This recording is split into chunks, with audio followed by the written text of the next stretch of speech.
Good morning, everyone. Today is Tuesday, April 13, 2021. My name is Karen Bodenschatz. I serve at First Lutheran Church in Onalaska, Wisconsin, and this is my a little bit late morning musing. This morning did not go how I had thought it would go, and so that is why this musing is coming to you more mid-morning than first thing in the morning.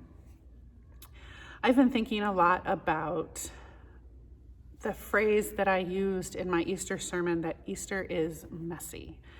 I've been thinking about that. I've been thinking about how out of character our this is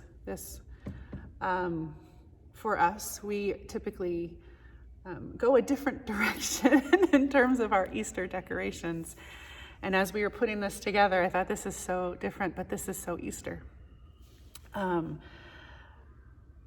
And I've been thinking about that in turn, and also with Thomas, the story of Thomas that we heard last Sunday, and how Thomas needed to feel Jesus, the body of Jesus, the incarnation of God in their midst, and how genius it was for Luke to tell that story, because then the readers, hopefully, are reminded of the first story that Luke tells, which is the birth narrative, and how the Jesus in the flesh was talked about and felt, and known as a child, and then how the resurrected Jesus was felt and known after the resurrection, and how so much of what Thomas needed was to just reach out and know that Jesus is there. And that all of that isn't cut and dry, it isn't neat.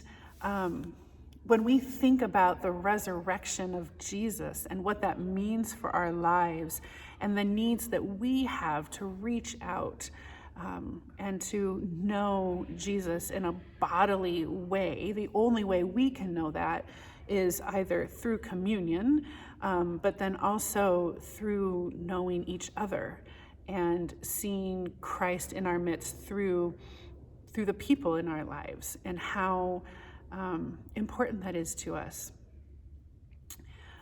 But then I began to wonder, what does it mean for me that other people need the embodied love of Jesus in their lives?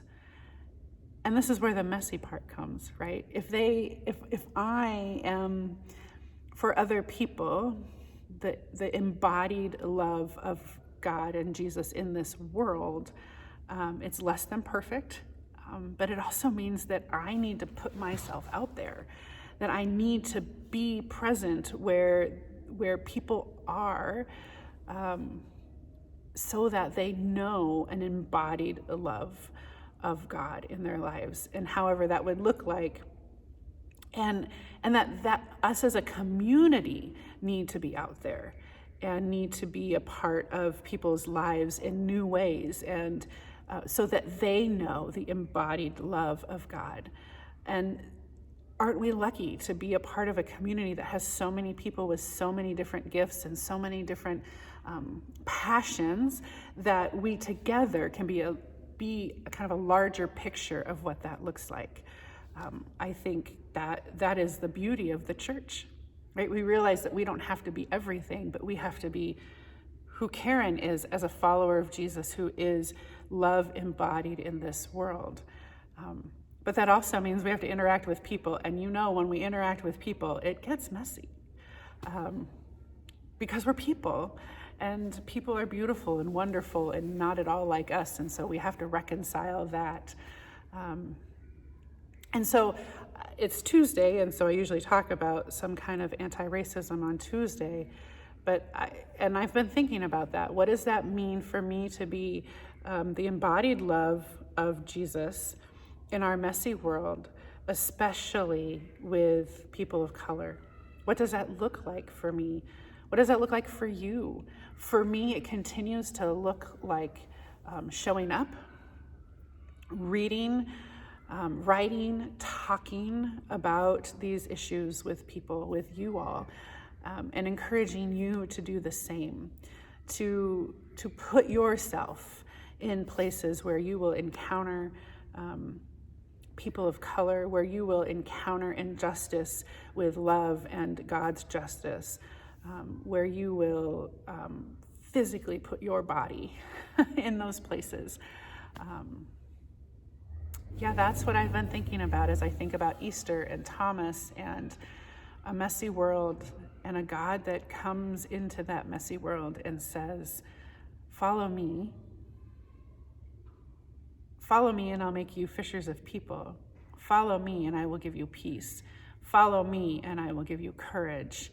I will give you the words that you need. I will give you the love that you are to be. And all I can say to that is, Alleluia. Be well, friends. Be kind. Remember, Christ is with you.